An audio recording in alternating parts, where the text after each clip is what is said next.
Assalamualaikum warahmatullahi wabarakatuh. Alhamdulillahi rabbil alamin. Wassalatu wassalamu ala sayyidil mursalin Sayyidina wa habibina wa maulana Muhammadin wa ala alihi wa sahbihi ajma'in, amma ba'du. Subhanaka la ilma lana illa ma'alamtana innaka antal alimul hakim. Rabbi shrah sadri wa yassir li amri wahlul 'uqdatam min lisani yafqahu qawli. Jamaah Majelis Ta'lim Al-Mu'awanah yang rahmatullah Allah Subhanahu wa taala, selamat bergabung kembali dengan channel Al-Mu'awanah dalam kajian kitab kuning, kitab Tanqihul Qaul, Fadilatul A'mal. Dalam pertemuan hari ini kita akan membahas lanjutan daripada pembahasan sebelumnya, yaitu bab yang kelima tentang keutamaan daripada iman. Lalu saat ini kita lanjutkan dengan fadilatul wudu. Al-babus sadisu fi fadilatil wudu, pembahasan tentang keutamaan daripada berwudu. Rasulullah sallallahu alaihi wasallam dalam sebuah hadis beliau sampaikan, man tawaddoa lis-salati fa ahsanal wudu'a thumma qama ila salati fa innahu yakhruju min khati'atihi kayaumin waladathu ummuhu. Artinya, barang siapa yang berwudu untuk sholat, berwudu dengan baik, seterusnya setelah ia berwudu bagaimana melanjutkan dengan sholat sunnah-sunnah atau sholat sunnah wudu, maka orang tersebut akan keluar atau akan berguguran dosa-dosanya seperti ia baru dilahirkan oleh ibunya. Jamaah yang dirahmati Allah Subhanahu wa taala, pengertian daripada fa ahsanal wudu'a, secara baik melaksanakan wudu, artinya dia menjaga syarat-syarat daripada wudu dan fardu-fardu wudu dan juga adab-adab bagaimana berwudu.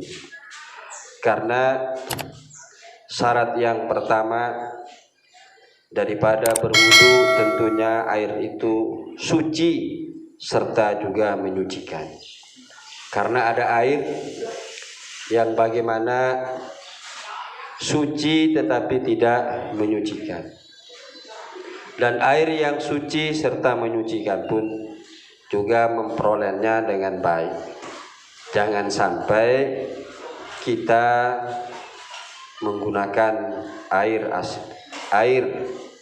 hasil merampas daripada orang lain, walaupun suci menyucikan tetapi tidak mencukupi syarat daripada untuk berwudu dengan baik. Dan fardu-fardu wudu ini juga harus dijaga, karena ketika tidak menjaga daripada fardu-fardu wudu, maka ia wudunya tidak sah dan akan berdampak daripada kepada ibadah sholatnya juga tidak sah. Sehingga dalam hal ini bagaimana sangat penting dari mulai kita berwudu untuk bagaimana menjaga dengan baik supaya wudu kita akan membawa kebaikan untuk betul-betul membersihkan, tidak saja bersih daripada hadas tetapi juga bersih secara rohani. Karena banyak orang yang berwudu tetapi ia bagaimana hanya sebatas menghilangkan daripada hadas, tetapi tidak membawa daripada pembersihan. Karena dalam hal ini Imam Ghazali mengajarkan dalam kitab Ihya'nya bahwa langkah-langkah orang bersuci itu setelah suci dari hadas, maka juga sucinya anggota badan daripada perbuatan maksiat, dan juga sucinya hati daripada sifat-sifat yang tercela. Nah, oleh karena itu maka harus dijaga baik syarat wudu maupun juga fardu wudu. Lalu yang ketiga juga adab. Secara bagaimana adab ini juga berwudu harus kita jaga. Karena di dalam ibadah berwudu ini juga akan membawa fadilah-fadilah yang sangat luar biasa. Bahkan Rasulullah Shallallahu Alaihi Wasallam dalam hadis yang lain beliau sampaikan, dawamul wudu tazlibur rizki, bahwa mendawamkan wudu akan juga memudahkan rezeki. Jadi ini tentunya wudu yang berkualitas, wudu yang baik, yang nanti akan membawa bagaimana wudunya itu akan mempunyai kelebihan dan bisa mendatangkan daripada rezeki, baik juga rezeki zahir maupun rezeki batin. Oleh karena itu maka adab secara berwudu itu harus dijaga. Di antaranya bagaimana kita berwudu posisi yang lebih baik, dan jangan sampai wudu kita terhitung tidak beradab.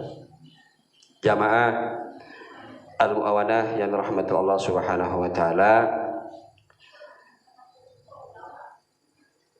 Lalu setelah berwudu dengan baik, tsumma qama ila sholati, seterusnya orang itu melakukan sholat sunnah wudu.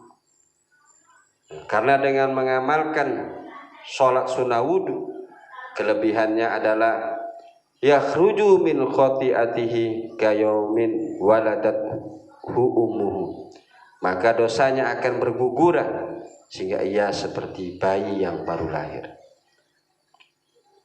Dan adab juga bagaimana?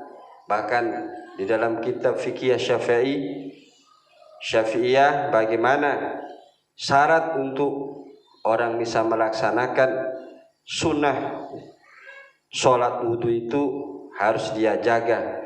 Jangan sampai di antara wudu dan sholat sunnahnya itu berbicara sesuatu yang sia-sia, membicarakan hal-hal yang lain yang akan membuat luput untuk melaksanakan daripada sholat sunnah wudu.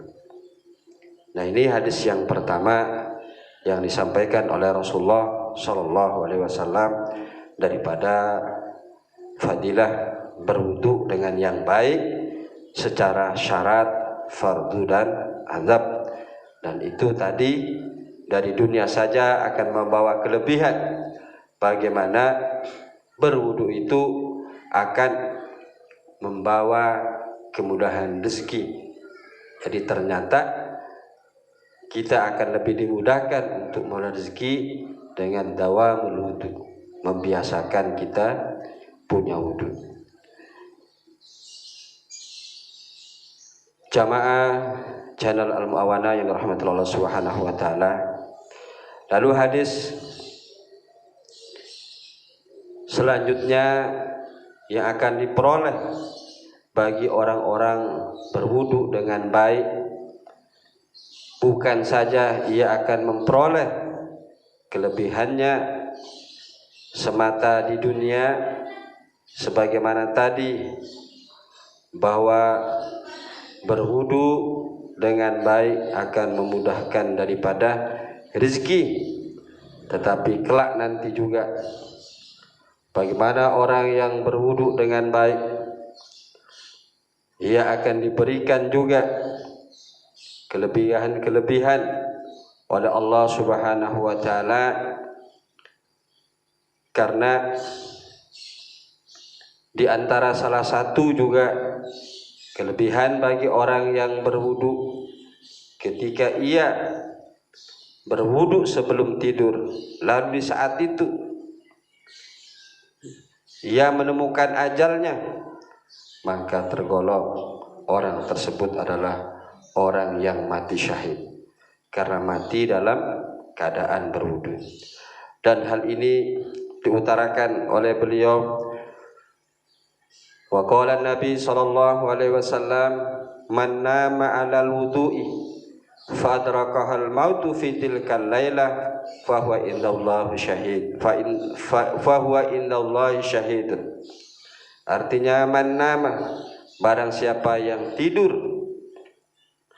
'alal wudu'i, dia mempunyai wudu, fa adrakahul mautu, maka di saat itu dia menemukan ajalnya, fi tilkal lailah, di malam itu, fa huwa indallahi syahidun, maka orang tersebut di sisi Allah Subhanahu wa taala tergolong daripada orang yang mati syahid. Nah, oleh karena itu para jamaah, kita juga harus mengajarkan sejak dini kepada anak-anak kita untuk bagaimana membiasakan tidur mempunyai wudu. Karena selama ini yang terjadi kebanyakan kepada orang tua menganjurkan kepada anak sebelum tidur dia disuruh ke kamar kecil untuk kencing supaya dia tidak ngompol. Tetapi kita tidak meneruskan ketika kita menyuruh anak ke kamar kecil itu setelah kencing mengambil air wudhu, supaya terbiasa sejak dini membiasakan tidur dalam keadaan mempunyai wudhu. Mungkin ini juga kebanyakan orang tua yang saat ini sebelum tidur ke kamar kecil hanya sekedar kencing, tetapi tidak berwudu, karena diawali dari dulu, dari sejak kecil seperti itu. Nah, oleh karena itu saat inilah kita mulai mendidik anak-anak kita sejak dini untuk membiasakan tidur dalam mempunyai wudu, karena wudu ini juga adalah gambaran daripada iman. Rasulullah Shallallahu Alaihi Wasallam, al wudu syatrul iman, bahwa wudu itu bagian daripada iman, sehingga pantas kalau orang mati dalam keadaan berwudu, dia tergolong orang yang mati syahid di sisi Allah Subhanahu wa taala. Nah, sehingga mudah-mudahan kita bagaimana selalu bisa menjaga wudu kita baik dalam keadaan sehari-hari, sekalipun juga kita dalam keadaan tidur, posisi dalam keadaan kita suci dari hadas, yakni kita dalam keadaan berwudu. Mungkin ini saja dalam pertemuan pembahasan wudu. InsyaAllah kita akan lanjutkan dengan pembahasan yang lain. Akhirul kalam, wallahu a'lam bishawab. Wassalamualaikum warahmatullahi wabarakatuh.